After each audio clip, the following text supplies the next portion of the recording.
All right, so this is my French learning update.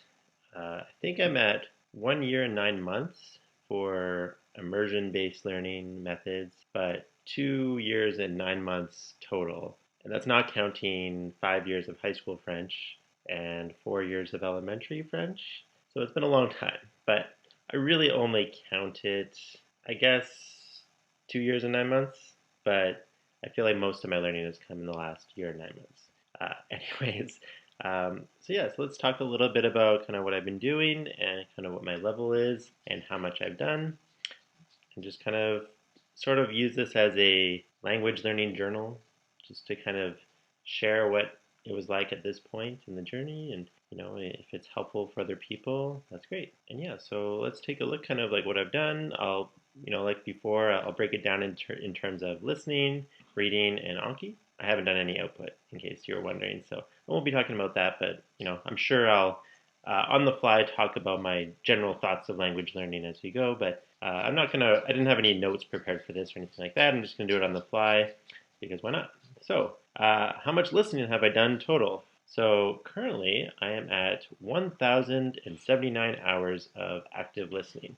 So when I say active listening, I mean sitting in front of my TV or computer and without subtitles, trying to understand a TV show or movie, basically. I do occasionally a tiny bit of listening to podcasts, but hardly any. I do a tiny bit of passive listening, like if I'm making dinner, I might have something on the background on my computer, just watching like a TV show, but not really paying attention to it that much. Like occasionally watching it and listening to it as I cook, but I don't keep track of that. So this is all the time I've sit in front of a TV or computer or phone or whatever and trying to understand a TV show or movie without subtitles. Occasionally checking the subtitles, very rarely if I want to look up a word, but most of the time I'm just trying to understand, going with the flow. In terms of refill terminology, it's virtually all free flow. So I'm just trying to understand as best I can. Now, again, 1,000 hours, it's almost an embarrassing amount because, it's an number you don't really want to share with normies, like at all, because if you said you watched 1,000 hours of TV, they will look at you strange, I think. But which isn't even that much, really, in the grand scheme of language learning, especially compared to other languages. But it's something, though. It's a milestone. My unofficial goal for, I guess, official goal for listening, the amount of time I want to put in is 1,500 hours. That's what I put. That's what I put as my goal 9 months ago, basically, and that's what I'm still headed towards. So I'm at almost 72% of my way there. So I only have 420 hours to go, and my goal was to hit that before the end of this year, so before 2021 is over. And at my current rate, I only need to be listening about an hour and 45 minutes per day in order to reach that by January 31st. Honestly, it's not too hard to get 2 hours in per day. I find that fairly easy. It's fairly fun. It's not that big a deal, just in terms of my schedule. So I imagine I'll probably hit the 1,500 hours before the end of the year, which is cool. And just to talk a little bit about kind of what I've done. So yeah, so this is my third spreadsheet. So just to keep the size of the file down in terms of entries. So every 500 hours I make a new spreadsheet.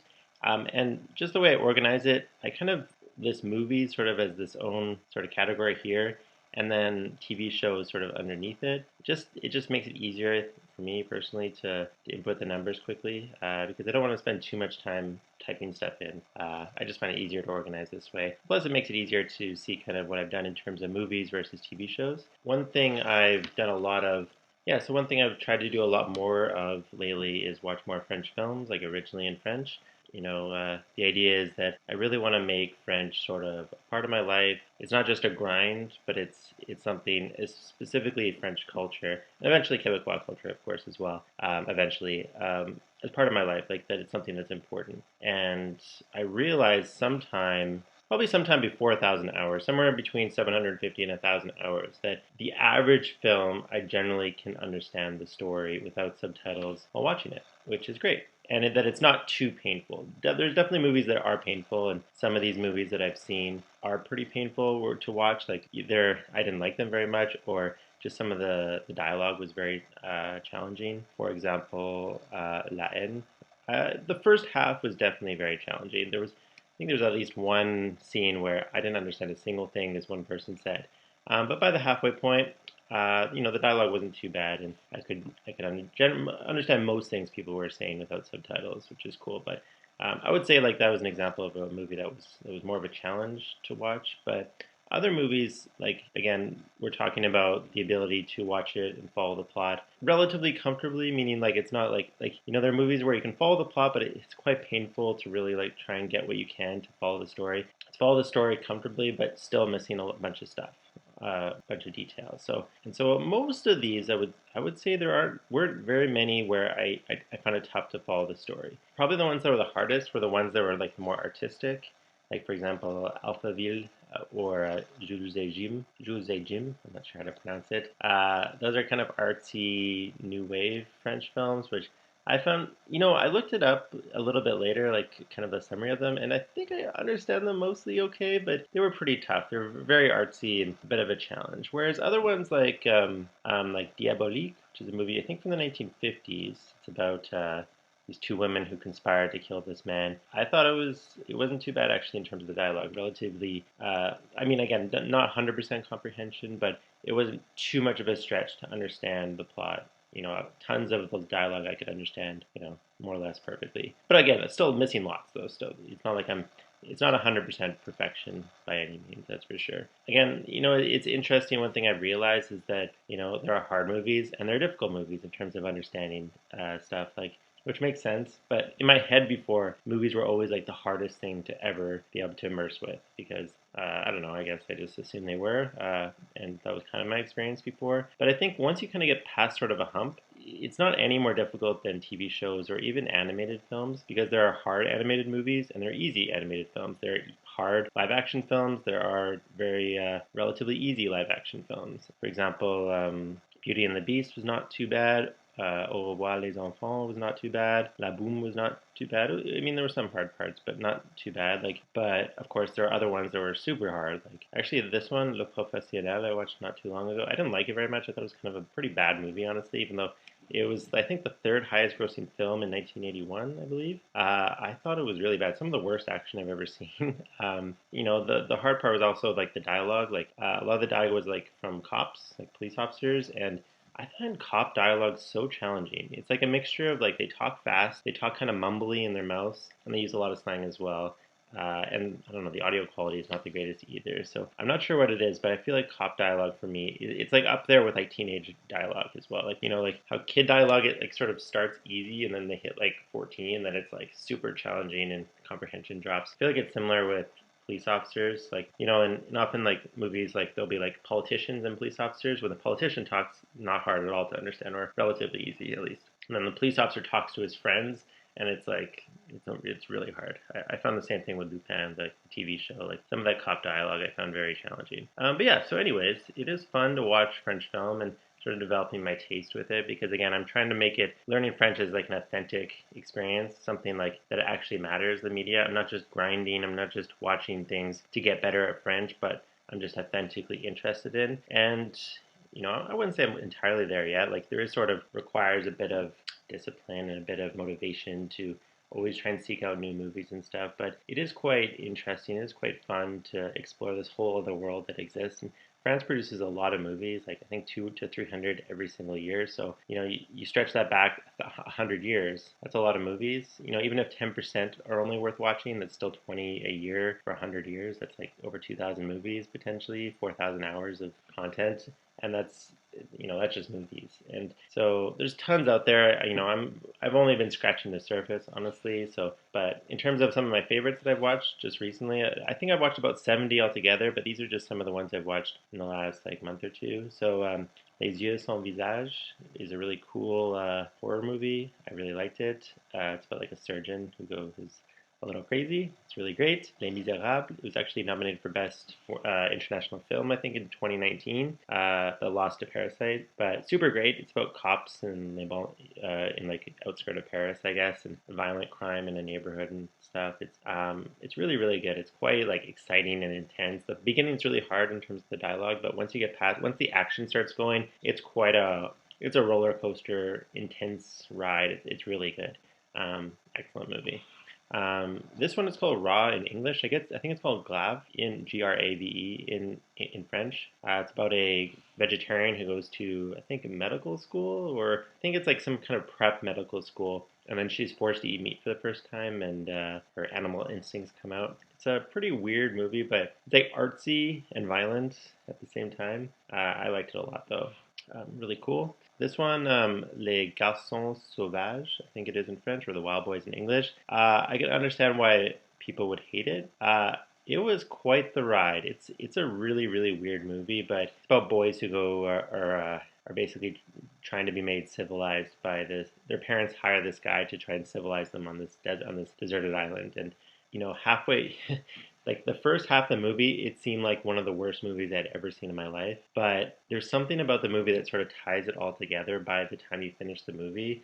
It was quite the experience. Not very family friendly, but and it's probably not for most people, but it's quite a unique movie. La Haine is really good. That was some kind of crime slash type of sort of a crime street movie, I guess. Kind of a classic, but I liked it a lot. It was fun. Les Sudoués is a sort of a classic 1980s French comedy I really liked as well. Really fun. It's a comedy that I think it's very accessible. It's like very French, but it's not alienating to non-French people, I think. La Boum is like a coming of age comedy drama about a 13-year-old girl who goes to like, or 14, I think. She goes to her first like house party and falls in love for the first time, and is growing up and learning how to become older and stuff. I thought it was really great. Au revoir les enfants, it's kind of a classic, of course. Really good. Beauty and the Beast, some really interesting filmmaking in terms of like shots and like dark, like contrast between darkness and light, and some really creepy imagery when she enters the castle. The classic Beauty and the Beast story. Like the story is what it is. Like if you've seen, like I've seen the animated Disney version, the live action version, the 2011, I think, 2014 Beauty and the Beast, which was not very good, and now this one. So the story is the same in all of them. It's the exact same thing. The actual story is not that great, but a lot of the special effects and actually the filmmaking is really cool. So mixed feelings about it, but pretty cool. And yeah, so those are just some of the notable ones, but I've watched, like I said, about 60 or 70 French films, but Elle is probably my least favorite French film I've ever seen. It's probably one of the worst movies I've ever seen in my life. It was actually directed by Paul Verhoeven. He directed like RoboCop and Total Recall and Showgirls and stuff, and I like Total Recall and RoboCop, like his 1980s movies, but this movie, I thought it was so unbelievably bad, but maybe I'm just not good enough at French to appreciate it, but I think it was horrible. But that's just me. But yeah, so that's film. And other things I've been immersing with, again, just over 1,000 hours. I would say, so in terms of the breakdown of like things I've listened to, about 40% is animated or dubbed content. The animated content, most of it is anime. In terms of what I watched, in terms of anime, a big chunk of it was a show called Fairy Tale. Sorry, haters, but I think it's a good show. I think it actually is really good. I think it gets unfair criticism. I think people just don't really understand it, maybe. I'm not saying it's a deep show, but I think it's got a real heart. It's got a real soul to it. And I think a lot of the criticism of it, let me put it this way. I'm not a huge anime expert, but the way I see it is that it's sort of a show that's so superficial that that's kind of the charm. It's like so goofy and so ridiculous, and it's aware of it's being ridiculous, and it's just going for it. And so even like the fan service, it's completely ridiculous. But honestly, pretty harmless in general. And all the action and the coming together as like friends and stuff. Again, it's very aware in many ways of like how ridiculous it is, but it's not trying to be subversive either. It's just going for it. It's like so superficial that it's almost charming. I've heard that described like kind of like, I think someone described it as sort of like hanging out with your friends in a bar or like on spring break drinking. It's really much like that. It's really just like a hangout show, like a comfort food show, and I think it does that really, really well. It's also like really, really funny. I think it's super funny, like tons of visual gags, tons of like recurring jokes and in jokes and stuff, and like I think it's unfairly criticized. Let me put it this way: I enjoy it much more than Hunter x Hunter. Let me put it this way: I watched every episode of Hunter x Hunter. There's a lot of Hunter x Hunter I liked, but I would say overall, I'm not saying it's maybe as artistic, if you could say that about Hunter x Hunter, but I definitely enjoy it more overall. But so there's that. I've watched other shows as well, like a lot of Monster recently and a tiny bit of some other shows, but that's more or less it. Not much to say. Now, and this kind of goes into sort of like a existential question about like what should you be immersing with? Because I think one of the tricky things for the long term when you're learning a language is you have to figure out a reason to do it. And I think just being like, oh, wouldn't it be cool to learn French? That can only sustain you for so long, and I don't think it can sustain you all the way to the top. I think at a certain point you kind of get this like existential crisis of like, why am I watching, dubbed anime, for example? Like, would I be doing that if I was, say, at a native level? Because I don't watch anime in English dubbed. I don't watch anime subtitled in English, like not since I was a kid at least. So the question is like, why am I doing it? And it's a good question. I mean, I don't know. I think there's like when you're learning, it's like there's like a grind aspect and there's like just legitimate interest aspect. And in my brain, I guess the way I justify it with anime at least is that I just associate with French at this point. I don't really think of it as like a Japanese medium or associate with English either. I guess that's kind of the reason why I'm trying to watch more French movies and French TV. Is just that I want it to be like sort of an authentic part of me and like developing a taste in the culture and making it you know, making it, like I said, an authentic interest that I'm doing this because I'm passionate about French film or French TV, French animation, and that there's a real reason and motivation to do it beyond just wouldn't it be cool if I got to a high level, because I don't think that can sustain you forever. But that's just my opinion. So yeah, so basically, I guess just to sum up, what is my level in terms of listening? It's still a work in progress. I say that a lot in my videos, but if you go back to the Refold levels of comprehension, and refold.la talks about kind of how can you describe how much you understand when you watch a show. And I would say for almost everything that I watch, I'm in level 4. Sometimes, some days, sometimes it's like a very high level 4, meaning that, by the way, level 4 means that you can follow and enjoy the story. That it's not a strain to understand what's going on, follow the conversation, and know what's going on. Like there's no strain there. Doesn't mean you understand everything though. And like there's a difference in my opinion between like a low 4 where you just got to the point where you can follow the dialogue and the story enough to follow the story. And then there's like high 4 where you're still missing enough where it's not 100% or even close to it, but it's so high that like it's pretty effortless to follow the story. There's not like any strain whatsoever. But there's still bits and pieces here and there that you're missing. And I would say virtually everything that I watch, some fall in this level. Some things are getting close to level 5, like easy shows. I said that like 250 hours ago, but it's pretty hard to self-assess your ability because you don't always know what you don't know or how far you are away from full understanding. But I would say for most things, most film, most TV, most animation falls somewhere in this broad category of enough comprehension to understand the story, but not full 100% comprehension. So I've kind of asked both Matt versus Japan and Ethan from Refold, like, how do they define level 5? And I'm not sure they exactly can articulate it yet, but Ethan at one point described it as near perfect comprehension, and I think Matt versus Japan described it as, well, he wasn't sure how to describe it, but at least in his Patreon, but he described it as like you can understand virtually everything, but it's like there's a distance between you and the material. Like he described it like wearing a latex glove, or you could like imagine like looking at the Mona Lisa through glass. That's how I would imagine it. Where it's like you understand it, you can see it, you get the message, but there's sort of a distance. It's not quite as effortless or understand every single nuance of what you're watching. But my own personal rule of thumb is I would have hit level 5 comprehension if I can go 5 minutes of understanding every single thing word for word. Like I could repeat, if I could go line by line and repeat back what they said. If I can do that for 5 minutes before I hit a word that I don't know or it's a bit too slurry or blurry, I would consider that level 5 to me.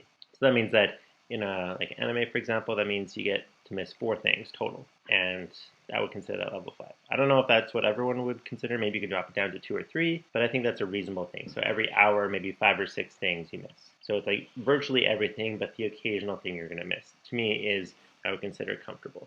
And I would say, so I would say there are very few things that hit that. But another consideration, though, also is that if you're using brain power to sort of self-assess how much you're understanding instead of just focusing on the story and the message, it means that some of your brain is not being focused on that comprehension. So you're actually going to miss more when you're trying to self-assess. I've noticed this myself, that when you kind of get swept up in the story, you're understanding more. But once you start to like think about, oh, how much am I actually understanding right now? All of a sudden your comprehension tumbles. And so it's actually kind of hard to properly self-assess because if you're like a really good language learner, you're just really into the story and following the plot and occasionally thinking about words you don't know, but mostly just kind of getting into it and just forgetting about things you don't understand and just focus on what you do understand. You're not probably going to be very good at determining how much you're actually understanding, because the things that you don't understand, you're not even going to pay attention to. But then, like, once you start to pay attention to things you don't understand, your comprehension is actually going to drop because you're using the brain power which you should be using for language learning. So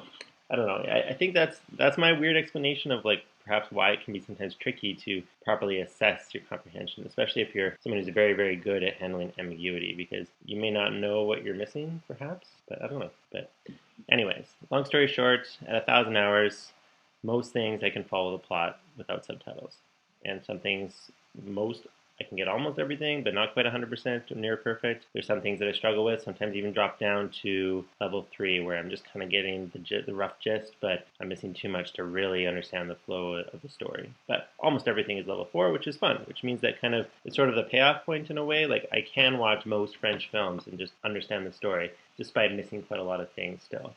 And really, all I have to do is just keep on going, and eventually, hopefully, the comprehension will get better and better. And I do notice also, like, one way to determine are you making improvement is how much more fun are you having, because not comprehending things is not always the most fun thing in the world. But typically, the more you comprehend, generally, the more fun you'll have. At least that's for me.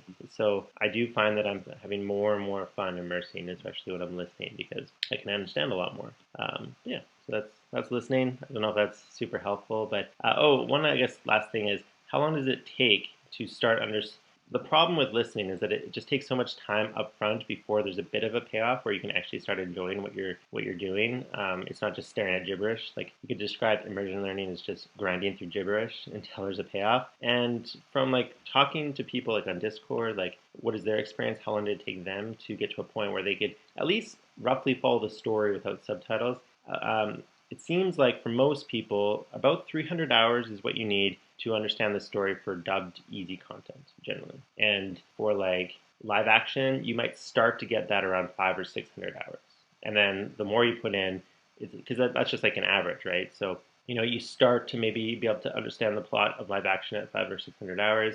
And I'm sure somewhere between 750 and 1,000 hours is where most things I could probably follow the plot live action, at least in terms of film and TV, even though there are some things that are really hard, some things that are relatively easy.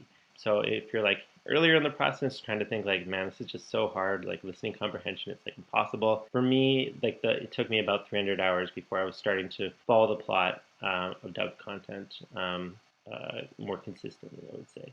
But not everything. And then again, the more you do it, the more shows open up. Okay? Like at 300 is maybe like some of the easier shows you can start understanding the plot. And then when you hit 500 hours, many more dubbed content will become available. And another thing is that, again, sometimes I think like there's like a hierarchy. I've mentioned this before, but animation is easier than live action. But I think once you get past sort of a certain point when it comes to live action, you kind of realize that, like I said before, there are easy films and hard films, easy animation and really difficult animation, easy dubs and really hard dubs. It's not just like there's not necessarily an obvious category. Yes, on average, dubs are easier than live action, but there are hard dubs and there are really easy live action stuff. So, I don't think of it much anymore as like live action is the pinnacle of understanding versus animation, which is easy, because they're really hard anime to understand. There's really easy anime to understand as well. Same thing with live action. So that's pretty much it for listening. So stay tuned. We'll see if the 1,500 hours works. Hopefully, my comprehension will be much higher in 500 hours. Like, my comprehension is really improved in the last like 300 hours. So I imagine if I keep on going, it will get better and better. That's pretty much it for listening. Maybe I'll link my spreadsheets in case you're curious what I watched. I won't necessarily recommend even most things that I've watched. Some things I found entertaining, some things I disliked, but it's a process, right, of developing, things, or finding out what you like and developing your taste in media and discovering, French cinema, French TV, and all that stuff. Okay, so let's talk about books. So this is kind of the reason I've waited to make this update video, because I kind of had a bunch of milestones all being passed around the same time. So I didn't make a video when I passed 1,000 hours because I was very close to finishing my 50th book. Okay, so I just recently finished, it says 51, but it's my 50th book in French, Malville, which maybe I'll talk in a second about that. But, and again, 50 books was sort of my unofficial, well, my official goal. And I think I got that from, there was, when MIA was a thing, Matt versus Japan and Yoga did a podcast, and Yoga said that he read 50 books in like 3 years, I think, something like that. And that was the period of time he aggressively studied Japanese. And I think Matt versus Japan said he had read roughly the same amount. Although, I don't know, he didn't seem super committal, so I'm not sure how much that was true. But at least Yoga said he had read about 50 books. And so I'm like, all right, fine, I'll read 50 books. And by the end of it, I should be really awesome. And especially because French is significantly closer to English than compared to Japanese. So if you can get really good at Japanese with only 50 books, then you should be like super god level after 50 books in French. So am I super god level with French? No, but maybe. I don't know. I don't think so. Like, because to me, like it's really, I don't think in terms of like the CEFR or anything like that. Really, I mostly just compare my like to my English ability. Like, what does it feel like to read in English? And I can read English at a pretty high level. Like, I have a literature degree, I teach it, so I know how to read in English. Okay, I'm not Shakespeare, I'm not James Joyce, but I can read in English. I can read with a high level of understanding of nuance and close reading and analysis and all that stuff. Like, I know how to do that. And so that's what I compare my French ability to. And at this point, I still kind of feel when I'm reading French like I'm a little kid wearing big kid clothes, trying to like fit among the big kids. Like, I'm really not close to my English ability in terms of reading. But it doesn't mean that that I haven't made a ton of progress, that I'm not at a level that probably most people would be pretty happy with, honestly. So let's just talk briefly about some statistics. So I read 50 books. Maybe I'll talk about some of the specifics in a second. So that's 4,130,817 words. And I always calculate how many words each book is when I finish, which is, if you assume 300 words per page, over 13,000 pages. How many hours of reading have I done? So this is assuming I'm reading at 150 words per minute. That's a huge guesstimate. I don't know how accurate that is. It's probably a rough ballpark, probably give or take 50 hours. I could imagine like maybe I've done 550 hours maybe total. I would say like, but no more than that. So not really that much, just over maybe 500 hours total. I would say is probably a reasonable estimate. But I don't track my reading time at all. I just my words and make a rough guesstimate. But yeah, I mean, I've never really read more than an hour a day on average ever. Like probably average more like 45 minutes. But yeah, so my original goal was 10,000 pages, and so yeah, I definitely blasted past that. So again, what is my level, right? So again, it's difficult to say. So for example, right now I'm reading this book, Le Feu dans le Ciel. Le Feu dans le Ciel. There we go, French pronunciation. And it's kind of a young adult fantasy book. It's actually a Quebecois author, but it's pretty popular in France as well. So I would say this is roughly the level of Harry Potter, more or less. It's hard for me to say because it's been a while since I read that. But in terms of like the difficulty of it, I would say there are very few words I don't know at this point. I would say on average, maybe every 400 to 500 words, there might be something that I don't know, but I probably could usually guess. But again, this is young adult fiction. It's not exactly the most highfalutin, high literature stuff. But, look on the page if you like. But I would say I can read it pretty much at 100% comprehension, very, very few lookups. But I would still say it's level 5 comprehension, meaning that I still definitely can't really have a strong sense of nuance of like the use of the language, any kind of close reading, any kind of like connotation of the language, not so much really. Again, it still feels like, again, it's like close to 100% comprehension, very close without any lookups, but it doesn't feel like English. It really doesn't. I'm definitely not a native level. And when I say native level, I mean like an educated adult, someone who has an undergrad. Their reading level, which is not really that great. Like undergrads are not that good at reading, honestly. They think they're really good, but like first year English student in university is not that great at reading, in my opinion. I'm definitely not there yet. But at the same time, again, it's like, who cares, right? Like, I'm well past the point of enjoying literature and enjoying books. Like, I'm well past the point of like just being able to choose really what I want to read, like any book I want to read. And some books are really hard, some books are easier, but I can do any book more or less depending on how hard I want to work. And so again, like Le Feu dans le Ciel, excuse my pronunciation. At this point, I'm about 20% of the way through. Pretty easy, pretty comfortable, but still not really like native level, like completely effortless. It doesn't feel like English. Let me put it that way. I read something very like this is the equivalent in English. It would not feel the same. And this is like again, young adults. It's not exactly the most highfalutin type of story, but and in terms of like some recent books I read, like Malville, it's kind of a post-apocalyptic novel. I have like mixed feelings about the novel as overall, but that was a really hard book. Like there was tons of vocabulary I didn't know. The writing style was quite challenging, really long sentences. Sometimes I would like forget what he was talking about by the time I got to the end of the sentence. Yeah, the writing style I found very challenging. It was really beautiful. There was a lot of really great writing in it, as best as I can tell, at least. But it was hard. So again, and it's not like James Joyce level experimental writing or anything like that. It is just a book, right? It's like literature. Like it is considered one of the classics of French literature, at least in the 20th century, at least for that genre. Again, it's not Proust level, but it is considered like a big boy book. It's like for adults, and that was really challenging. But I mean, other books not so bad, like L'Anomalie, which actually won Le Prix Goncourt. The highest literary award in France was not too bad, honestly. It wasn't that difficult. Like there was a lot of vocab I didn't know, but it was pretty smooth going, I would say.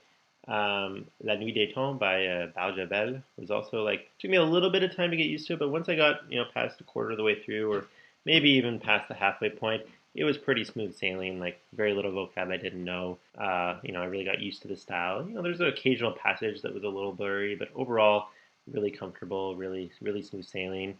L'aiguille, I think it's l'aiguille creuse. I need to pronunciation. That book was not bad. It was like a challenge. That was the first Lupin novel actually, and it was good. I liked it, but it was still like a challenge. It was a bit of a stretch. It was more of the writing style, I would say, the fancy writing rather than the vocab exactly. But there's that. Candide, which is actually written by Voltaire in the 1800s. Sorry, the late 1700s. Not actually that hard, surprisingly. It was actually pretty accessible. Some old-fashioned vocab, obviously, but for a book from like 1780s or something like that, I'm not saying read it as your first novel, but you'll probably be able to read it much earlier than you might guess. Madame Bovary, I read. It was a struggle, definitely a huge struggle. Was it harder than Melville? Probably. Yeah, I would say definitely probably harder. Just so much vocab I didn't know. Unbelievable amount of vocab I didn't know. And the writing style wasn't too bad actually, but just so much unbelievable amount of vocab that people that I just didn't know and had to look up tons of stuff. I only made about 120 flashcards from it, but and like native speakers describe it as actually not that hard to read, but just really boring, which like makes me like kind of depressed. I'm like, wow, like that's easy for people to read. Like it was so unbelievably hard, so much vocab I didn't know. Yeah, so that's why I've kind of like, and I have other books as well. But I also read the Three Musketeers, which is actually pretty accessible. Dumas is actually a really accessible author. Like he did the Three Musketeers, he did Count of Monte Cristo, and there's definitely old-fashioned vocab. Definitely, it's not probably great for your first book. There's going to be a lot of unknown vocab, but it's actually pretty accessible if you want to start getting into older books. But again, mixed feelings about my overall reading ability. Like again, I would say most people probably be pretty happy with their level, but way like not even close to native level, not even close to my English ability in terms of reading. And I don't read that much, honestly. Like I read, I can read well, but I haven't read. I mean, since I started French, not a ton, but not for a while. I haven't read, but even just casually reading occasionally in English, it's like night and day, not even close. So, but like I said, I'm kind of past the point where there's sort of an arbitrary goal. Like the 50 books thing was kind of cool for now, but at this point, I don't really care about hitting any kind of arbitrary number in terms of books that I want to read. I just want to keep on going. Like I'm enjoying it. I enjoy reading more than I do like TV and movies, to be honest. So I'm just going to keep on going, following my interest. I haven't actually read a ton of older books, like from the 19th century. Not that I like deliberately avoided it, but I'm just like kind of going with the flow, just choosing books from what I've heard. Like I have a long list of books that I potentially want to read, so I just kind of choose as I go, and just follow kind of my whims of what seems interesting. So a lot of stuff from the 20th century mostly. And yeah, it's just kind of fun. Like it's well past the point of fun, right? I've hit the payoff, definitely, but I'm certainly not native level. And another thing that's interesting, I guess, is like now I have the experience. Like if someone says they read, well, it's weird because some people say like, oh, I can read at a native level, and they've read like 15 books, and I don't think they're lying, but I don't really have an answer. How does that make any sense? Because I have my own experience. I read 4 million words. I'm definitely not at native level in terms of reading. Like I can understand the message of most things, and I can read most books, with a little dictionary help. But that's not native level. I don't think. I don't think it's anywhere close to native level yet. The ease and comfort, like how effortless it is for me to read in English versus French, it's not even close. It's like t-ball versus the major leagues. So I mean, maybe not that far, but minor leagues versus major leagues definitely. I don't know. One theory maybe is that people get so much input from other sources like TV or film or YouTube, and they just get thousands and thousands of hours of that.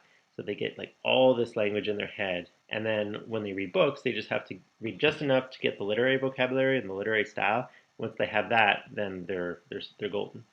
And so maybe that explains it, like how people can read like 15 books and then claim that they have like a native level of reading ability. That's my explanation, I guess, because from my experience, 50 books is it's really just scratching the surface of like native reading ability, at least in terms of like an educated adult. I don't know. At least I have my own experience now. It's like I know like what does it mean to read 50 books? Like if someone says they're pretty hot stuff, like they're really good at French after only 20 books, I would assume that they're not the greatest at assessing their own ability. Let me put it that way. Okay. Yeah. So again, past the point of payoff, just enjoying the journey. I have no fixed destination anymore. I don't really know how many words I know at this point, but I'm still working to get my English reading to roughly my French reading roughly to my English ability. Maybe in a few dozen more books, maybe I'll be there. Who knows? But again, I'm not really worried about that too much. But hopefully, I'll just keep on going. Maybe when yeah, like I said, I don't have any end goal at this point. It's very just open ended. I'm just enjoying reading. It's great. Oh, and also, I recently got to celebrate 50 books. I recently got a Kindle Paperwhite, which is really cool. I read almost all these books just on my smartphone, which is kind of crazy in hindsight. It's so much better to read on a Kindle, but as a reward, I got a Kindle, and it is really better. It's just so much more fun to read, and you can read for much longer. So I'm sure I'll read many more books, probably at a faster rate than before. So yeah. All right, so last thing, I guess, briefly, we'll talk about Anki, I guess. So I keep on doing Anki every day. It is funny, though, to see it kind of becoming less and less of an important part of my French learning. I remember, like, my first 11 months, it was like the center of everything, and I hardly read or watched much in terms of TV or film. And now it's, like, relatively insignificant, but I still do it every day. I do an average of 3 cards per day, and so, for example, today I had 36 cards to review, and my retention rate was 100% on my mature cards, which is cool. Only 6 minutes though, so again, it's like somewhere between 5 and 10 minutes typically every day, which is like nothing. And it's like really easy to read too because a lot of these older mature cards are super easy because by the time assuming like it's not a super rare word that I just randomly learned, I've seen these words many, many times between the intervals. So usually the cards that are really old are actually pretty easy, which is like kind of an argument against the the retirement stuff. Like people talk about retiring Anki cards. Like once you get past a year, you should delete your cards because they're past their level of usefulness. But I still think there's a benefit to seeing words that you have a much more nuanced understanding now, and it sort of refreshes it in your brain. And you see those old sentences in a new light, and also the definitions, like you can read again, and you see them in a new light as well. You understand them better, and they're just easy to rep. They're just really easy because they're older words. You've probably seen those words so many times. So I don't think like for cards that are over a year old, are just really inconsequential in terms of time. And again, 6 minutes is just nothing. It's just a very low commitment. Again, it's only 6 minutes. Like for most of the time when I was learning like 10 cards a day, that was more like 15 minutes a day. But still, 15 minutes is so little compared to how much time I spent reading and listening. So I think what the thing with Anki is that you just want to have kind of a relaxed attitude about it because the worst thing you can do is quit. The worst thing you can do, in my opinion, is stop using Anki. And so just do whatever you can to not quit. Like people have this like obsession, like you can kind of look at kind of my percentage. Like right now I have 94% mature rate for this month for all these cards. And again, the average interval for my cards is a year at this point. So people might freak out about that. Oh my God, I have to adjust my interval settings to make sure that it drops down to exactly 90% or 85%. And I say just chill, just relax. Like enjoy the high retention. Like why put that stress on yourself? Like why worry about like, oh, my cards are too easy. Great. That's great because then you can maintain the habit indefinitely. And like lazy Anki is way better than no Anki. Just like go easy on yourself. There's no reason to like stress your brain, like making sure how much do I understand these sentences. I have to be really strict about whether I understand every nuance of the word. If you get the gist of it, just pass it, just go with it, just chill, just relax. That's what I think. Again, I've been doing Anki for 2 years and 9 months. I've only missed 2 days for very legitimate reasons, usually medical reasons. So I haven't, especially like the last year and 9 months, I haven't found it honestly very hard to maintain the motivation at all. Like very, very easy. And all I can say is just treat it just gently with yourself. You don't have to overstress it. Another thing I'll say, I guess, is that sometimes people have this idea that like, okay, it's super useful at the beginning, and then it's not very useful in the middle, and then it's useful again at the later stages. I disagree. I think it's very useful at the beginning, and then just gradually tapers off. Like it just proportionally as you get better and better it becomes less and less useful because in reality like when you get to a point where maybe you only see an unknown word every 500 words or 1,000 words even in a book like at that rate of vocab like you won't see those words again for probably over a year or two. So who cares? Like that's not going to like putting that on whether you put an Anki or not is not going to improve your comprehension at all. And so like it's not going to benefit you really like because you're just not going to see it very often. So at least I think. So, and again, maybe this is just a French thing rather than maybe it's different for Japanese. I don't know. But when you hit a like that high comprehension in terms of vocabulary, just like it just becomes not very useful. But there's still like cracks in my vocabulary, right? There's still relatively common words like in the top 10,000 that for whatever reason I just never learned. And so I think there's still a benefit. Same thing with like idiomatic expressions. Like I'm still learning stuff where I'll learn it, and then like a week later I'll start seeing it everywhere. And I'm like, how did I not notice this before? So I still have that experience. So I think there's still a really strong benefit to using Anki at this point. But again, I only learn 3 a day because it's hard to find enough sentences that are like really good and juicy, like really low hanging fruit. And this is another reason why like I say like just relax when it comes to reviewing your cards because the time when the time to really think hard about your cards and like how good is the sentence? Is it really one target?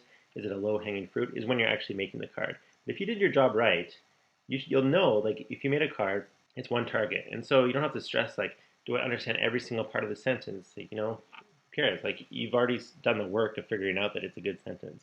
And if it turns out later that you actually had a misunderstanding of the sentence, who cares? Like just pass it anyways, or fail it, or delete it, or whatever. It doesn't matter. Like Anki, like again, the whole thing with Anki is that you only lose if you quit, in my opinion. Like I see people who are like strong opinions about Anki and then they just burn out on it, or they do those like 5,000 word decks and do like 50 a day or something, and which is like fine, and then they quit forever. And I think that's like such a like I mean everyone has different learning preferences, so I can't say one is better than the other. But in my opinion, just treating it gently, do a few cards a day, and then just immerse a lot is way better than like the boom and bust cycle of or the cram and bust cycles of Anki. Like, just be gentle with yourself. Don't stress about the cards so much. Like, again, just skim your cards if you want, or read them carefully if you want. Who cares? Just just relax, and it's not a big deal. Like, I don't find it stressful at all to review my cards. It's not a big deal. Making the cards is a bit of a pain. Not because it's hard to make them physically. It's just reading sentences and trying to decide, is this a good sentence or not? Do I understand the definition? That's kind of a pain, honestly, because again, I have to kind of trawl through all these sentences and trying to find those perfect sentences. And it's usually like 1 in 10 is actually worth making a card for. Like if I can't understand the monolingual definition or the sentence is kind of confusing or whatever, I don't bother making the card. That's kind of a pain. But once I actually have the cards made, like it's so effortless to review them, and it's kind of fun actually, and it's cool to see like a card from like a year ago, and like not only do you remember what the word means, you remember what the sentence means, and like what chapter in what book you found that sentence in, and then you get all these memories of that book back, which is like kind of just shows like how crazy SRS is and how effective it is at remembering, even if you're not like super super stringent. Anyways, how many cards do I have? Just over 5,000, 5,100. I'm surprised like that it's only that amount. I would have expected like to do like at least twice that amount, because even though yes there is like a pretty big lexical similarity between English and French, it's still only like 40% maximum. So I'd have expected to have to make at least like 15,000 cards or something like that, at minimum, maybe even 20,000. But it hasn't really appeared to be necessary. But at the same time, I'm not a native level of reading yet, so maybe it will be necessary to have 10,000 cards. I don't know.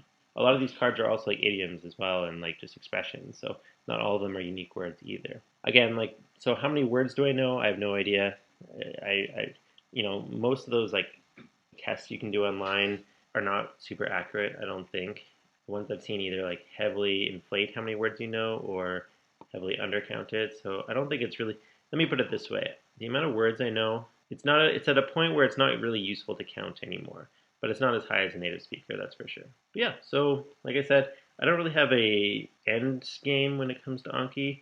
I still find it useful, but it's becoming progressively, yes, less useful over time. So it's probably very likely by the end of this year, I probably won't need Anki. Like I don't think I'll find it very useful. Like the amount of effort, the amount of benefit I'll get from it will not be worth the investment time.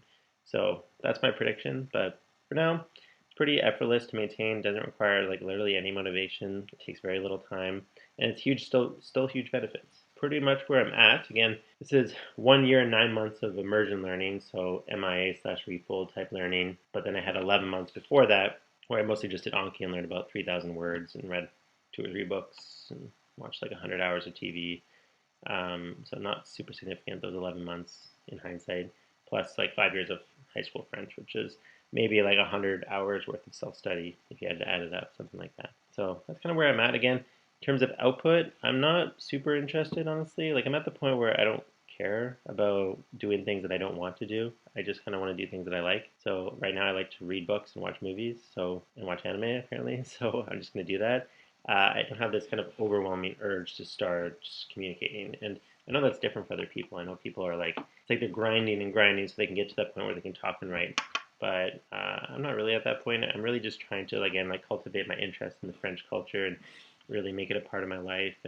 But my kind of unofficial goal, I guess, is in 2022. So by the end of this year, I want to explore the process of learning to communicate with people, right? Especially writing, but talking as well. Probably at the 2 year point of immersing, I'll probably have another italki session just for fun, just to see kind of what it's like. Again, I know I have like lots of the language in me. Like I definitely can communicate. I definitely can have conversations and stuff. But I don't think I'm at any kind of diminishing returns point where like I need to start outputting in order to improve or to find holes. I'm improving a ton just from listening and reading still. I'm definitely not any kind of diminishing returns in terms of input. Still improving a lot just from input. So that's it. Maybe not the most exciting update in the world, but again, 50 books, cool. 1,000 hours of TV, cool. 5,000 French flashcards, cool. So that's where I'm at. So if you have any questions, please let me know and share your own experiences of kind of where you're at with French. Okay. Bye.